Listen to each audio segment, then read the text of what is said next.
परीक्षावाड़ी का दूसरा लेसन जिसका नाम है पारिस्थितिकी एवं पारिस्थितिकी तंत्र, उस लेसन को हम लोगों ने कंप्लीट कर लिया है। कंप्लीट करने के बाद उससे संबंधित प्रश्न जो कि उसी पुस्तक में दिए गए हैं उसको हम लोग कवर कर रहे हैं, और उसको कवर करने के क्रम में 30 प्रश्नों का हल हम लोगों ने देख लिया है।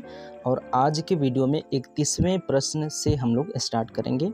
तो आज का पहला प्रश्न और इस लेसन का 31वां प्रश्न है कि पारितंत्र का गतिक हृदय कहलाता है। पारितंत्र का गतिक हृदय कहलाता है। आपके ऑप्शंस हैं, ऑप्शन नंबर ए उत्पादक व ऊर्जा, ऑप्शन नंबर बी उपभोक्ता व खनिज चक्र, ऑप्शन नंबर सी उत्पादक व खनिज चक्र, और ऑप्शन नंबर डी ऊर्जा प्रवाह व खनिज चक्र। तो इस प्रश्न का जो सही जवाब है वो है ऊर्जा प्रवाह और खनिज चक्र। ऑप्शन नंबर डी इस प्रश्न का सही जवाब है। अगला प्रश्न है पारितंत्र में होती हैं। पारितंत्र में होती हैं। आपके ऑप्शंस हैं, ऑप्शन नंबर ए ऊर्जा हानि व खनिजों का लाभ, ऑप्शन नंबर बी ऊर्जा लाभ व खनिजों की हानि, ऑप्शन नंबर सी ऊर्जा व खनिजों दोनों की हानि, तथा ऑप्शन नंबर डी ऊर्जा व खनिजों दोनों का लाभ। तो इस प्रश्न का सही जवाब है जो है वो है ऊर्जा व खनिजों दोनों की हानि होती है। ऊर्जा और खनिज दोनों की हानि होती है, इसलिए ऑप्शन नंबर सी इस प्रश्न का सही जवाब है।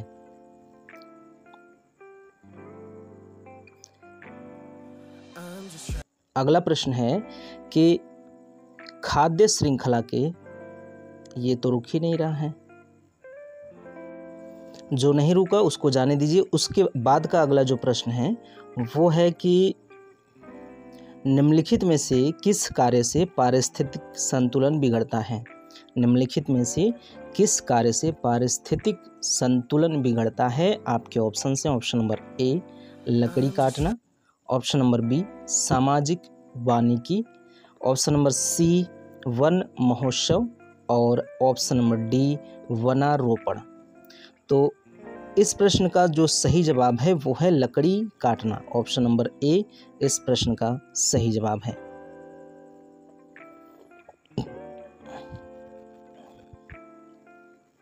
अगला प्रश्न है कि 10% का नियम देने वाले वैज्ञानिक कौन है। 10% का नियम देने वाले वैज्ञानिक कौन है। आपके ऑप्शन से, option number A Odum, option number B Lindeman, option number C Tansley, और ऑप्शन नंबर डी हैकल। तो इस प्रश्न का जो सही जवाब है वो है लिंडेमान। तो लिंडेमान ने 10% का नियम दिया था, इसलिए ऑप्शन नंबर बी इस प्रश्न का सही जवाब होगा। बढ़ते हैं अपने अगले प्रश्न की ओर। अगला प्रश्न है कि जीवों के खाद्य स्वभाव में जितनी विविधता होती है खाद्य श्रृंखला उतनी ही होगी। जीवों के खाद्य स्वभाव में जितनी विविधता होगी खाद्य श्रृंखला उतनी ही होगी। मतलब कितनी होगी, कितनी लंबी होगी, अधिक लंबी होगी, छोटी होगी, अधिक छोटी होगी, इस हिसाब से ये पूछ रहा है। तो आपके ऑप्शन हैं, ऑप्शन नंबर ए लंबी, ऑप्शन नंबर बी अधिक लंबी, ऑप्शन नंबर सी छोटी, और ऑप्शन नंबर डी अधिक छोटी। तो जीवों के खाद्य स्वभाव में जितनी विविधता होती है खाद्य श्रृंखला उतनी ही अधिक लंबी होती है, इसलिए ऑप्शन नंबर बी इस प्रश्न का सही जवाब होता है। अगला प्रश्न है पारितंत्र में ऊर्जा का प्राथमिक स्रोत है। पारितंत्र में ऊर्जा का प्राथमिक स्रोत क्या है। आपके ऑप्शन हैं, ऑप्शन नंबर ए पर्णहरित, option number B ATP, option number C सूर्य का प्रकाश, और ऑप्शन नंबर डी हरे पौधे। तो पारितंत्र में ऊर्जा का प्राथमिक स्रोत है जो वो सूर्य का प्रकाश होता है, इसलिए इस प्रश्न का जवाब हो जाएगा ऑप्शन नंबर सी सूर्य का प्रकाश। अगला प्रश्न है किसी भी पारितंत्र में कालांतर में जीवों की संख्या स्थिर हो जाती है। जीवों की संख्या स्थिर होने का कारण क्या है। किसी भी पारितंत्र में कालांतर में जीवों की संख्या स्थिर हो जाती है और जीवों की संख्या स्थिर होने का कारण क्या है? आपके ऑप्शन हैं ऑप्शन नंबर ए अपघटक, ऑप्शन नंबर बी उत्पादक, ऑप्शन नंबर सी पर्णहरित और ऑप्शन नंबर डी इनमें से कोई नहीं। तो किसी भी पारितंत्र में कालांतर में जीवों की संख्या स्थिर हो जाती है। इसके पीछे का जो कारण है ए बी सी डी इसमें नहीं दिया गया है, ना तो अपघटक है, ना तो उत्पादक है, ना तो पर्णहरित है। इसलिए इस प्रश्न का सही जवाब हो जाएगा इसमें से कोई नहीं।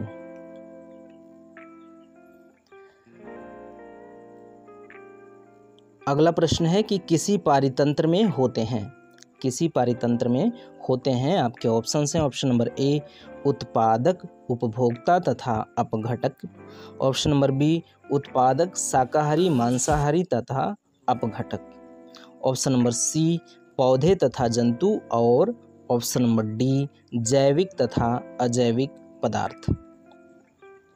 तो किसी भी पारितंत्र में जैविक तथा अजैविक पदार्थ होते हैं, किसी भी पारितंत्र में जैविक और अजैविक पदार्थ होते हैं। तो इसलिए इस प्रश्न का सही जवाब हो जाएगा ऑप्शन नंबर डी जैविक तथा अजैविक पदार्थ।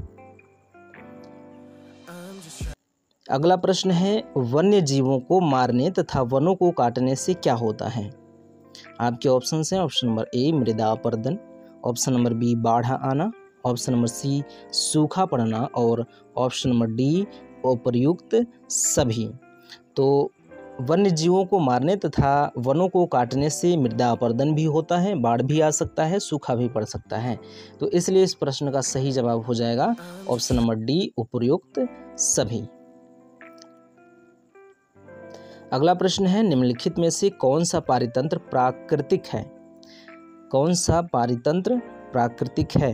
तो आपके ऑप्शंस हैं ऑप्शन नंबर ए गेहूं का खेत, ऑप्शन नंबर बी आम का बाग, ऑप्शन नंबर सी घास का स्थल और ऑप्शन नंबर डी एक्वेरियम। तो इस प्रश्न का जो सही जवाब है कौन सा पारितंत्र प्राकृतिक है? तो घास का स्थल जो है वो प्राकृतिक है, गेहूं का खेत प्राकृतिक नहीं है, आम का बाग प्राकृतिक नहीं है, एक्वेरियम प्राकृतिक नहीं है। इनमें से जो प्राकृतिक है घास का स्थल प्राकृतिक होगा। तो ऑप्शन नंबर सी इस प्रश्न का सही जवाब है घास का स्थल। अगला प्रश्न है कि जैवमंडल में एक ही जाति की संख्या को कहते हैं, एक ही जाति की संख्या को क्या कहते हैं? आपके ऑप्शन हैं ऑप्शन नंबर ए जैव समुदाय, ऑप्शन नंबर बी जैव विविधता, ऑप्शन नंबर सी जनसंख्या और ऑप्शन नंबर डी पारितंत्र। तो जैवमंडल में एक ही जाति की संख्या को जनसंख्या कहते हैं, इसलिए ऑप्शन नंबर सी इस प्रश्न का सही जवाब हो जाएगा। अगला प्रश्न है एक से अधिक जातियों का समूह जो किसी स्थान पर रहता है उसे कहते हैं। एक से अधिक जातियों का समूह जो किसी स्थान पर रहता है उसे कहते हैं। आपके ऑप्शन हैं ऑप्शन नंबर ए पारितंत्र, ऑप्शन नंबर बी जैव समुदाय, ऑप्शन नंबर सी जैव समुच्चय और ऑप्शन नंबर डी जैव विविधता। तो इस प्रश्न का जो सही जवाब है वो है जैव समुदाय। जैव समुदाय, जब एक से अधिक जातियों का समूह किसी स्थान पर रहते हैं तो उन्हें जैव समुदाय कहा जाता है। तो इसलिए इस प्रश्न का जवाब ऑप्शन नंबर बी हो जाएगा जैव समुदाय।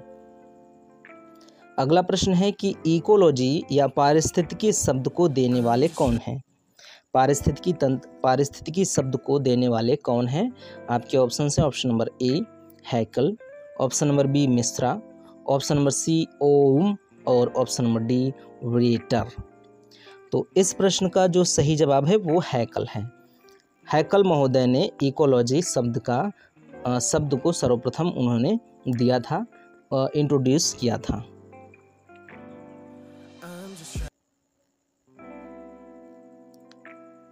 अगला प्रश्न है प्रकाश संश्लेषण द्वारा ऊर्जा का कितना प्रतिशत भाग रासायनिक ऊर्जा में परिवर्तित हो जाता है? प्रकाश संश्लेषण द्वारा ऊर्जा का कितना प्रतिशत भाग रासायनिक ऊर्जा में बदल जाता है? आपके ऑप्शन है ऑप्शन नंबर ए 1 से 2%, ऑप्शन नंबर बी 1 से 5%, ऑप्शन नंबर सी 1 से 10% और ऑप्शन नंबर डी 1 से 20%। तो प्रकाश संश्लेषण में ऊर्जा का जो भाग रासायनिक ऊर्जा में परिवर्तित होता है वो होता है 1 से 2%। तो इस प्रश्न का सही जवाब हो जाएगा ऑप्शन नंबर ए। अगला प्रश्न है कि रचना एवं कार्य की दृष्टि से जैव समुदाय एवं वातावरण एक तंत्र की भांति कार्य करते हैं, इसे क्या कहते हैं? आपके ऑप्शंस हैं ऑप्शन नंबर ए पारितंत्र, ऑप्शन नंबर बी पारिस्थितिक तंत्र, ऑप्शन नंबर सी जैव तंत्र और ऑप्शन नंबर डी जैव समुच्चय। तो इसको कहते हैं पारिस्थितिकी तंत्र। रचना एवं कार्य की दृष्टि से सदैव समुदाय एवं वातावरण एक तंत्र की भांति कार्य करते हैं, इसे पारिस्थितिकी तंत्र कहते हैं, इसलिए ऑप्शन नंबर बी इस प्रश्न का सही जवाब हो जाएगा। अगला प्रश्न है एक पारितंत्र में शैवाल का स्थान होता है, जो काई होती है काई, एक पारितंत्र में काई का स्थान क्या होता है या शैवाल का स्थान क्या होता है? आपके ऑप्शन हैं ऑप्शन नंबर ए उपभोक्ता, ऑप्शन नंबर बी उत्पादक, ऑप्शन नंबर सी अपघटक और ऑप्शन नंबर डी शाकाहारी। तो इस प्रश्न का जो सही जवाब है वो है उत्पादक। एक पारितंत्र में जो शैवाल है वो उत्पादक होता है या उत्पादक का स्थान ग्रहण करता है, तो इसलिए इस प्रश्न का सही जवाब हो जाएगा ऑप्शन नंबर बी उत्पादक। अगला प्रश्न है कि एक पारितंत्र में मानव व सभी जंतु क्या होते हैं? आपके ऑप्शन हैं ऑप्शन नंबर ए उत्पादक, ऑप्शन नंबर बी उपभोक्ता, ऑप्शन नंबर सी अपघटक और ऑप्शन नंबर डी सर्वाहारी। तो इस प्रश्न का जो सही जवाब है वो है उपभोक्ता। तो पारितंत्र में मानव व सभी जंतु जो होते हैं वो होते हैं उपभोक्ता। सर्वाहारी भी होते हैं, लेकिन सभी जंतु की अगर बात करें, मानव सिर्फ अगर मानव की बात करते तो सर्वाहारी हो सकते थे, इनमें से दो हो सकता था उपभोक्ता और सर्वाहारी दोनों, लेकिन सभी जंतु दिया है तो उसमें गाय भैंस भेड़ बकरी आदि जंतु भी आएंगे, तो वो सर्वाहारी नहीं होते हैं, वो शाकाहारी होते हैं, लेकिन उपभोक्ता होते हैं, मनुष्य भी उपभोक्ता होता है, इसलिए ऑप्शन नंबर बी इस प्रश्न का सही जवाब हो जाएगा उपभोक्ता। अगला प्रश्न है पारितंत्र में बाज का स्थान क्या है? पारितंत्र में बाज का स्थान क्या है? आपके ऑप्शन हैं ऑप्शन नंबर ए उपभोक्ता, ऑप्शन नंबर बी प्रथम श्रेणी के उपभोक्ता, ऑप्शन नंबर सी सर्वोच्च उपभोक्ता और ऑप्शन नंबर डी द्वितीय श्रेणी के उपभोक्ता। तो पारितंत्र में जो बाज का स्थान है वो है सर्वोच्च उपभोक्ता, ये सर्वोच्च उपभोक्ता का स्थान रखता है, इसलिए इस प्रश्न का जवाब हो जाएगा ऑप्शन नंबर सी। अगला प्रश्न है पारितंत्र में मानव क्या है? क्या है? मानव क्या है? तो मानव जो है वो सर्वाहारी है। हमने अभी बात किया कि सिर्फ मानव की बात आएगी तो वो सर्वाहारी हो जाएगा। तो पारितंत्र में मानव क्या है? मानव सर्वाहारी है, इसलिए ऑप्शन नंबर ए इस प्रश्न का सही जवाब है। पोषण की दृष्टि से अपघटक होते हैं। पोषण की दृष्टि से अपघटक क्या होते हैं? आपके ऑप्शन हैं ऑप्शन नंबर ए स्वपोषी, ऑप्शन नंबर बी परपोषी, ऑप्शन नंबर सी मृतोपजीवी और ऑप्शन नंबर डी विषम परपोषी। तो इस प्रश्न का जो सही जवाब है वो है मृतोपजीवी। जो अपघटक होते हैं वो मृतोपजीवी होते हैं, मृतकों के शरीर पर जाते हैं और अपना भोजन ग्रहण करते हैं, तो इसलिए वो क्या होते हैं? मृतोपजीवी होते हैं। जो अपघटक होते हैं वो मृतोपजीवी होते हैं, इसलिए इस प्रश्न का सही जवाब हो जाएगा ऑप्शन नंबर सी मृतोपजीवी।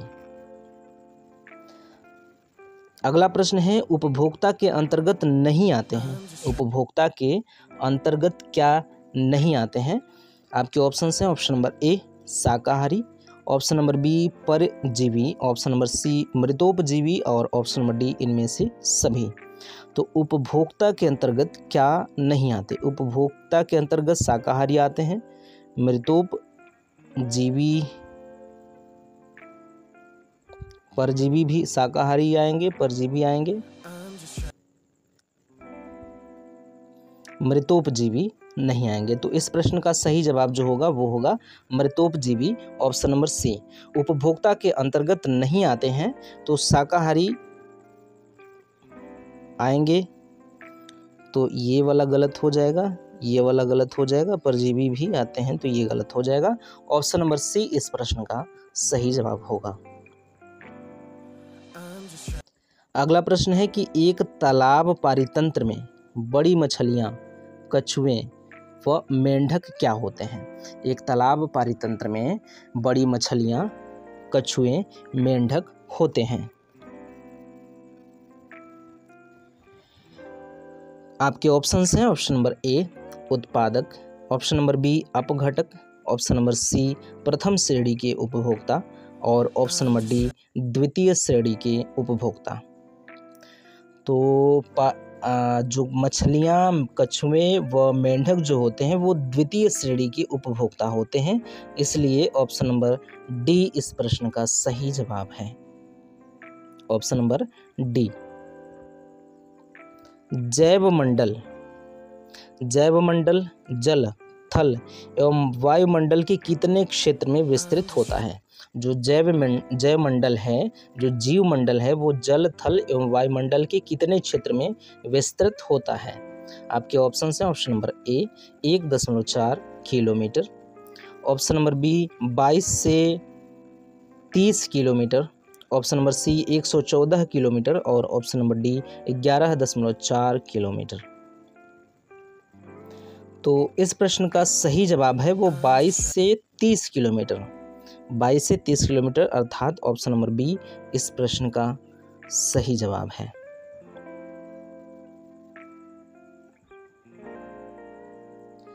अगला प्रश्न है कि विश्व के सभी भौगोलिक पारितंत्रों के संगठन को कहते हैं।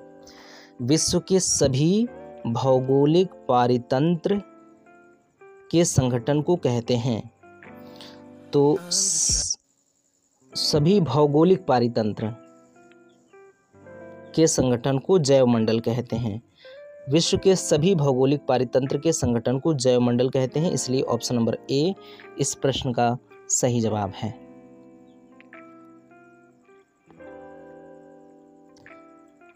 अगला प्रश्न है कि घरों में साज सज्जा की सामग्री में रखे गए कृत्रिम पारितंत्र को कहते हैं। आपके ऑप्शन हैं option number A herbarium, option number B aquarium, option number C hydroponics और ऑप्शन नंबर डी वीडियोकॉन। तो इस प्रश्न का जो सही जवाब है वो है एक्वेरियम। घरों में साज सज्जा की सामग्री में रखे गए कृत्रिम पारितंत्र को एक्वेरियम कहते हैं। क्या कहते हैं? एक्वेरियम कहते हैं, इसलिए इस प्रश्न का सही जवाब हो जाएगा वो है ऑप्शन नंबर बी।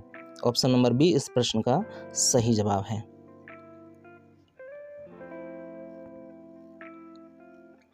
अगला प्रश्न है अंतरिक्ष यान में बनाया गया पारितंत्र होता है। अंतरिक्ष यान में बनाया गया पारितंत्र होता है।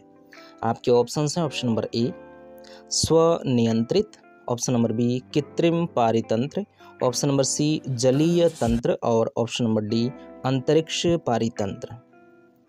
तो इस प्रश्न का जो सही जवाब है वो अंतरिक्ष पारितंत्र की ओर अगर जा रहे हैं तो अंतरिक्ष पारितंत्र नहीं होने वाला है। अंतरिक्ष यान में बनाया गया पारितंत्र होता है। जलीय तो नहीं होगा अंतरिक्ष में। ऑप्शन नंबर बी इस प्रश्न का सही जवाब है, कृत्रिम पारितंत्र होता है। अंतरिक्ष यान में बनाया गया पारितंत्र जो होता है वो कृत्रिम पारितंत्र होता है, इसलिए ऑप्शन नंबर बी इस प्रश्न का सही जवाब होगा। पर्यावरण में अवांछनीय परिवर्तन करने से कौन सा संकट उत्पन्न होने लगता है? पर्यावरण में अवांछनीय परिवर्तन करने से कौन सा संकट उत्पन्न होने लगता है? आपके ऑप्शन हैं ऑप्शन नंबर ए पारितंत्र संकट, ऑप्शन नंबर बी पारिस्थितिक संकट, ऑप्शन नंबर सी जैव विलुप्ति संकट और ऑप्शन नंबर डी जैव संकट। तो पर्यावरण में अवांछनीय परिवर्तन करने से सिर्फ जीवों का संकट या ये ऑप्शन नंबर बी इस प्रश्न का सही जवाब होगा कि पर्यावरण में अवांछनीय परिवर्तन करने से कौन सा संकट उत्पन्न होने लगता है। तो पारिस्थितिकी संकट उत्पन्न होने लगता है, इसलिए ऑप्शन नंबर बी इस प्रश्न का सही जवाब है।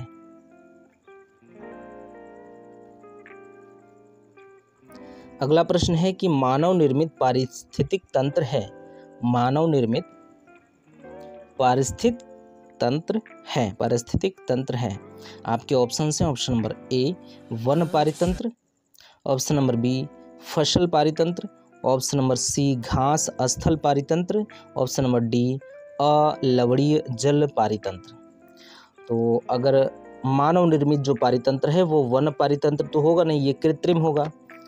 घास पारितंत्र भी कृत्रिम होगा। हम लोगों ने इससे पीछे कुछ प्रश्न में हमने देखा था घास पारितंत्र जो है वो प्राकृतिक है। तो मानव निर्मित पारितंत्र में लवणीय जल पारितंत्र भी नहीं होगा, तो जो बचेगा वो आपका ये ऑप्शन नंबर बी इस प्रश्न का सही जवाब होगा।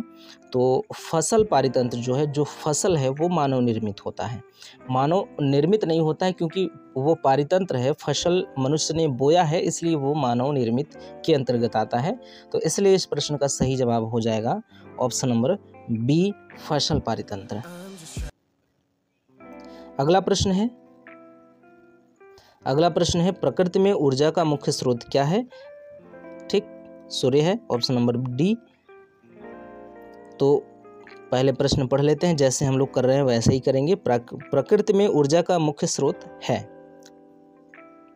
आपके ऑप्शन है, ऑप्शन नंबर ए उत्पादक, ऑप्शन नंबर बी प्राथमिक उपभोक्ता, ऑप्शन नंबर सी द्वितीयक उपभोक्ता और ऑप्शन नंबर डी सूर्य।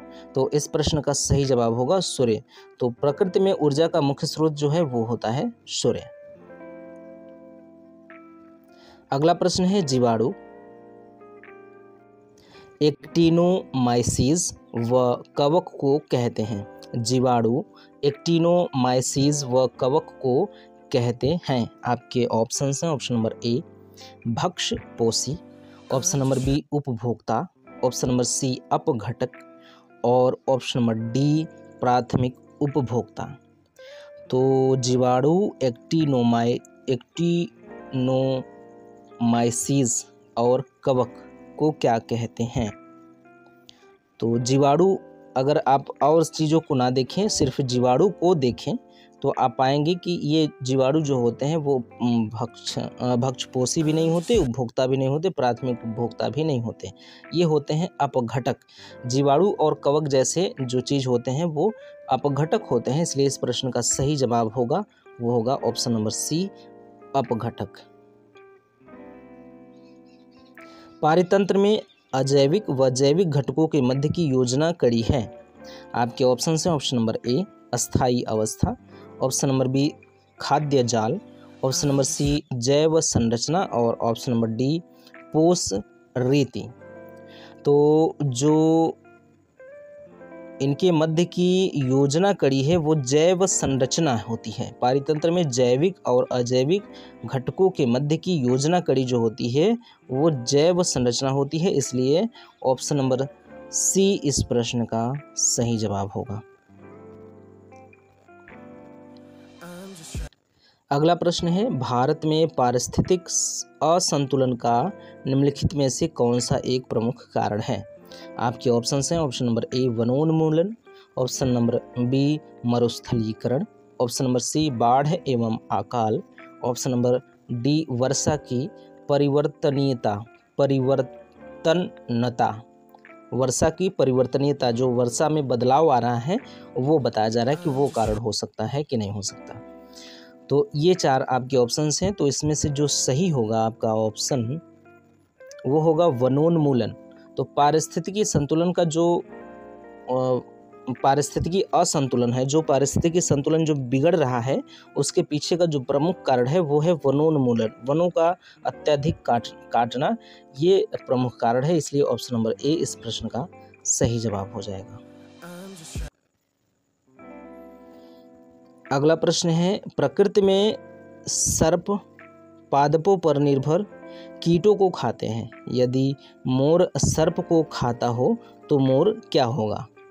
आपके ऑप्शन हैं ऑप्शन नंबर ए प्राथमिक उपभोक्ता, ऑप्शन नंबर बी प्राथमिक अपघटक, ऑप्शन नंबर सी पादपों का अंतिम अपघटक और ऑप्शन नंबर डी खाद्य स्तूप का शीर्ष उपभोक्ता।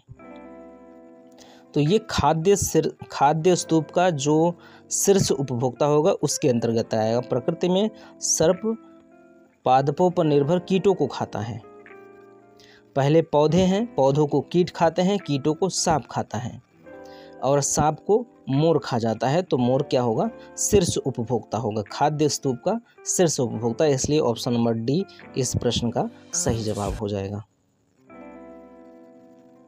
अगला प्रश्न है कि मितपोषी झील का उदाहरण है।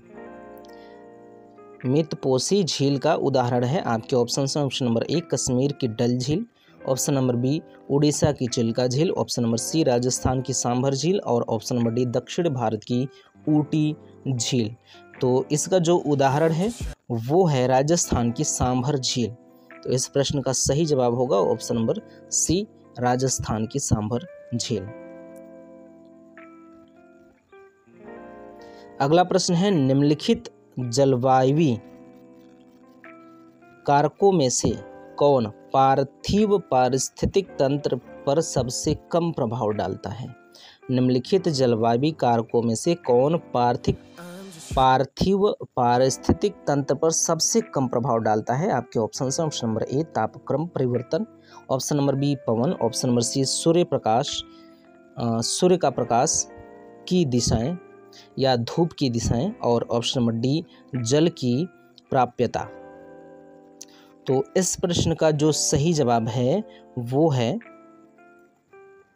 पवन। ये जो पवन है निम्नलिखित जलवायु कारकों में कौन पार्थिव पारिस्थितिक तंत्र का सबसे कम प्रभाव डालता है। तो पवन जो है, हवाएं जो हैं वो अपेक्षाकृत कम प्रभाव डालती हैं।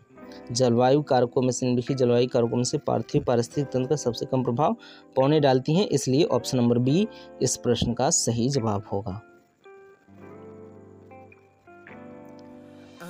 अगला प्रश्न है नुकीली पत्तियों एवं भेदक गहराई वाली जड़ों के पौधों को निम्नलिखित में से किसमें वर्गीकृत किया जाता है।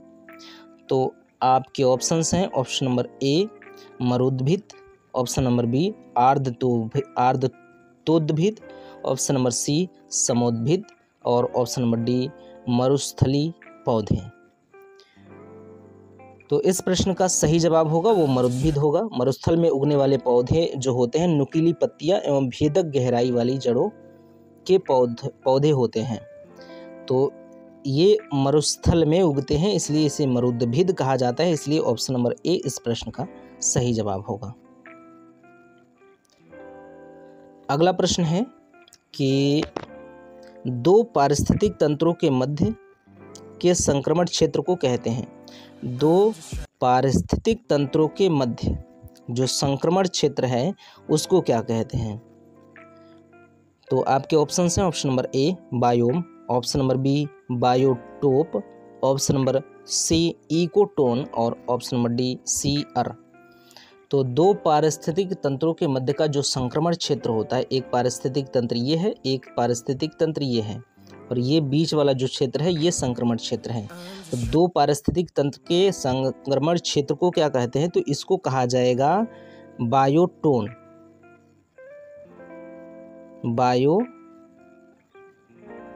इसको बायोटोन कहा जाता है। जो बीच में संक्रमण क्षेत्र जो होता है वो बायोटोन होता है। तो इसलिए इस प्रश्न का सही जवाब जो होगा वो होगा बायोटोन। ऑप्शन नंबर बी इस प्रश्न का सही जवाब हो जाएगा। अगला प्रश्न है भूतल पर दीर्घकालिक निर्वाहित जीवन किसकी विशेषता है।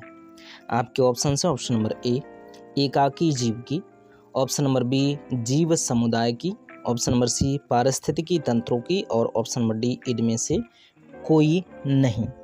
तो इसका सही जवाब जो है वो है पारिस्थितिकी तंत्रों की। ऑप्शन नंबर सी इस प्रश्न का सही जवाब है। भूतल पर दीर्घकालिक निर्वाहित जीवन किसकी विशेषता है। तो पारिस्थितिकी तंत्रों की विशेषता है, इसलिए ऑप्शन नंबर सी इस प्रश्न का सही जवाब होता है। अगला प्रश्न है, बढ़ते पोषण स्तरों के साथ जीवों द्वारा किस जैविक प्रक्रम के माध्यम से ऊर्जा में प्रगामी क्षय होता है?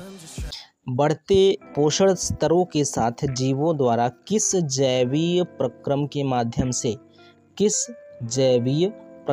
माध्यम से ऊर्जा में जो प्रोग्रेसिव लॉस होता है, जो ऊर्जा में क्षय होता है, वो किस जैविकीय प्रक्रम के द्वारा होता है? आपके ऑप्शन हैं ऑप्शन नंबर ए प्रकाश संश्लेषण, ऑप्शन नंबर बी श्वसन, ऑप्शन नंबर सी वाष्पोत्सर्जन और ऑप्शन नंबर डी प्रजनन। तो इस प्रश्न का जो सही जवाब होगा वो होगा श्वसन। श्वसन के माध्यम से, जो श्वसन जैविक प्रक्रम है, इसके माध्यम से प्रगामी क्षय होता है, ऊर्जा का प्रगामी क्षय या प्रोग्रेसिव लॉस होता है, इसलिए ऑप्शन नंबर बी इस प्रश्न का सही जवाब होगा।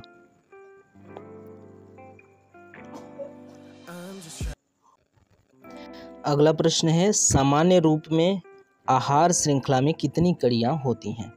सामान्य रूप में आहार श्रृंखला में कितनी कड़ियाँ होती हैं? आपके ऑप्शन हैं option number A 2, option number B 3, option number C 4 और ऑप्शन नंबर डी 5। इस प्रश्न का जो सही जवाब है वो है 4, मतलब ऑप्शन नंबर सी इस प्रश्न का सही जवाब है 4।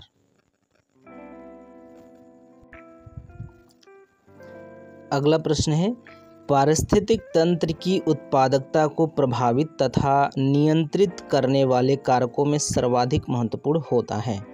आपके ऑप्शन हैं ऑप्शन नंबर ए ज्वार, ऑप्शन नंबर बी जलीय प्रवाह, ऑप्शन नंबर सी जीवाश्म ईंधन और ऑप्शन नंबर डी सौरविक विकिरण। तो इस प्रश्न का जो सही जवाब है वो है ऑप्शन नंबर डी सौरविक विकिरण। पारिस्थितिक तंत्र की उत्पादकता को प्रभावित तथा नियंत्रित करने वाले कारकों में सर्वाधिक महत्वपूर्ण जो होता है वो होता है सौरविक विकिरण। सूर्य का प्रकाश जो होता है वो अत्यधिक महत्वपूर्ण होता है, इसलिए ऑप्शन नंबर डी इस प्रश्न का सही जवाब होगा।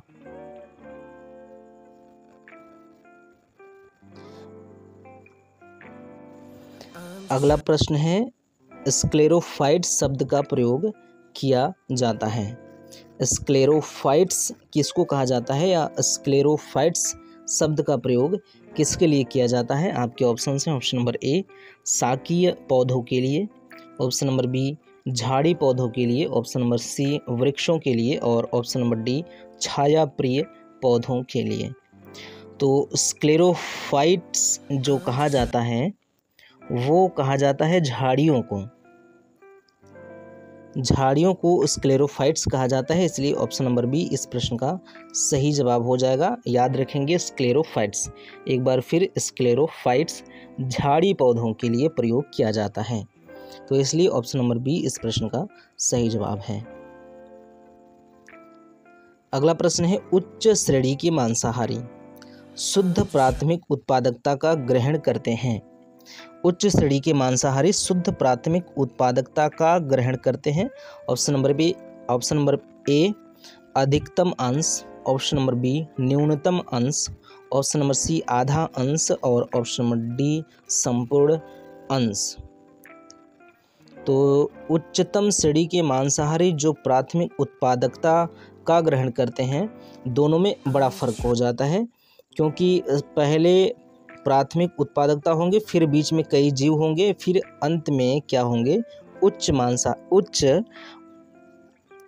मांसाहारी होंगे, उच्च श्रेणी के मांसाहारी होंगे।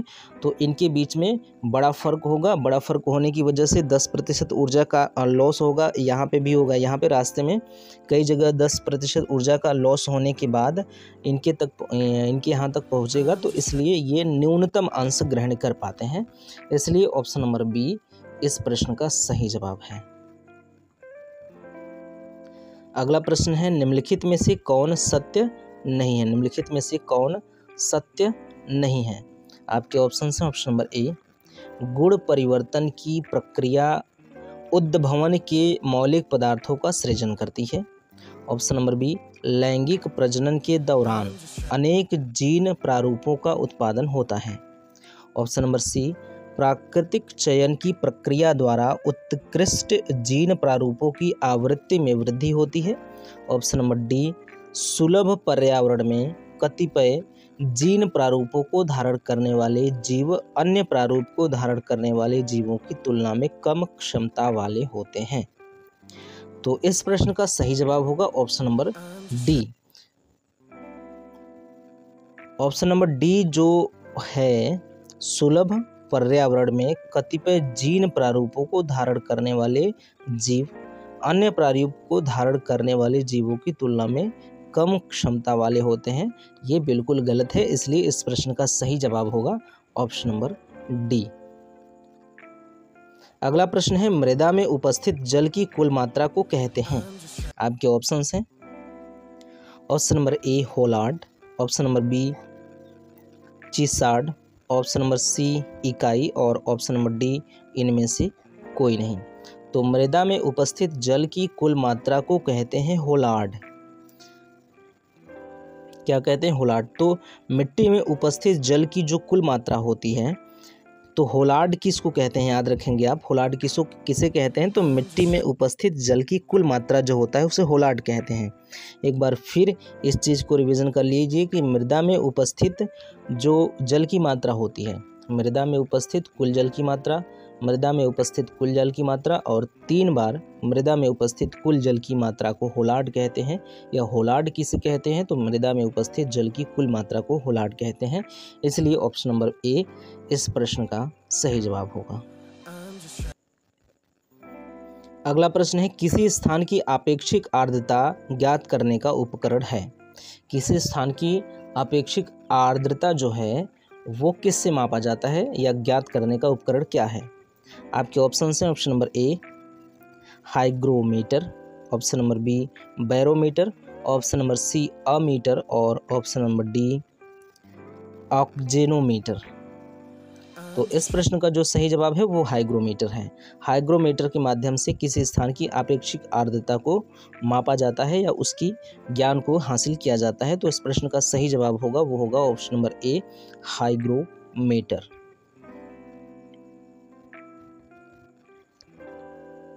अगला प्रश्न है, बालकोद्भिद। बालकोद्भिद किस स्थान पर उगने वाले पौधे होते हैं? बालकोद्भिद किस स्थान पर उगने वाले पौधे होते हैं? तो आपके ऑप्शन हैं, ऑप्शन नंबर ए चट्टानों पर, ऑप्शन नंबर बी बजरी तथा रेत में, ऑप्शन नंबर सी बेकार सख्त भूमि में और ऑप्शन नंबर डी जलीय परिस्थिति में। तो आप देख सकते हैं इसमें क्या है, एक शब्द है रेत और एक शब्द है बालू, दोनों एक ही होता है। और भिद मतलब उगने वाला, बालू में उगने वाला पौधा कहाँ उगता है? तो बालू में उगने वाला पौधा बालू में उगता है। तो ऑप्शन नंबर सी बजरी तथा रेत, ऑप्शन नंबर बी इस प्रश्न का सही जवाब होगा।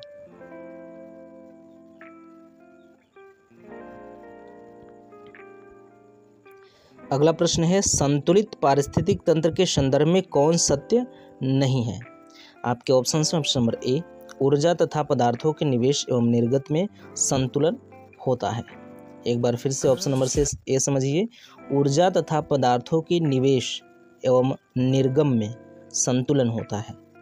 ऑप्शन नंबर बी जैव भू रासायनिक चक्र में भाग लेने वाले संचरणशील पदार्थों की तुलना में संचयित पदार्थ अधिक होते हैं। ऑप्शन नंबर सी जैव भू रासायनिक तंत्रों की कार्यशीलता पारिस्थितिक तंत्र की बाह्य दशाओं में होने वाले परिवर्तनों का प्रतिरोध करती हैं। और ऑप्शन नंबर डी पारिस्थितिकीय तंत्र में विविधता के द्वारा तंत्र में होने वाली अस्थिरता बढ़ जाती है। तो इसमें से कौन सत्य नहीं है? कौन सत्य नहीं है?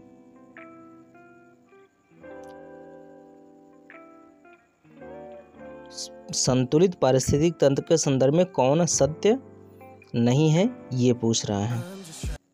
तो ऊर्जा तथा पदार्थों के निवेश एवं निर्गम में संतुलन होता है।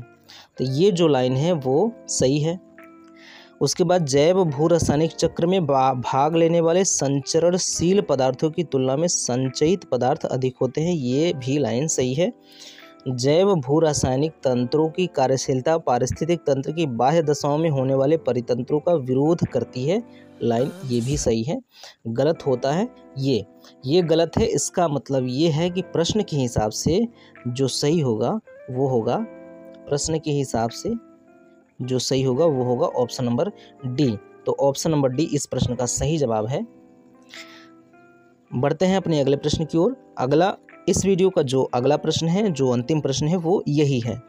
इसके बाद हम लोग मिलेंगे फिर अगले वीडियो में प्रश्न नंबर 81 से लेकर, इस वीडियो में कुल मिला के 50 प्रश्न थे। इसी तरह अगले वीडियो में भी कुल मिला के 50 प्रश्नों को शामिल किया जाएगा। 50-50 प्रश्न करके हम लोग इस लेसन के सभी प्रश्नों को कंप्लीट कर लेंगे। तो ये जो है वो इस वीडियो का अंतिम प्रश्न है। प्रश्न क्या है कि बेकार सख्त भूमि में उगने वाले पौधों को कहते हैं। बेकार सख्त भूमि में उगने वाले पौधों को कहते हैं। आपके ऑप्शन हैं ऑप्शन नंबर ए शैलोद्भिद, ऑप्शन नंबर बी बालुकोद्भिद, ऑप्शन नंबर सी कर्सोफाइट्स और ऑप्शन नंबर डी इनमें से कोई नहीं। तो कर्सोफाइट्स जो होता है वो बेकार सख्त भूमि में उगने वाले पौधे होते हैं, उसको कर्सोफाइट्स कहते हैं, इसलिए ऑप्शन नंबर सी इस प्रश्न का सही जवाब है। तो फिर मिलते हैं अगले वीडियो में, तब तक के लिए धन्यवाद।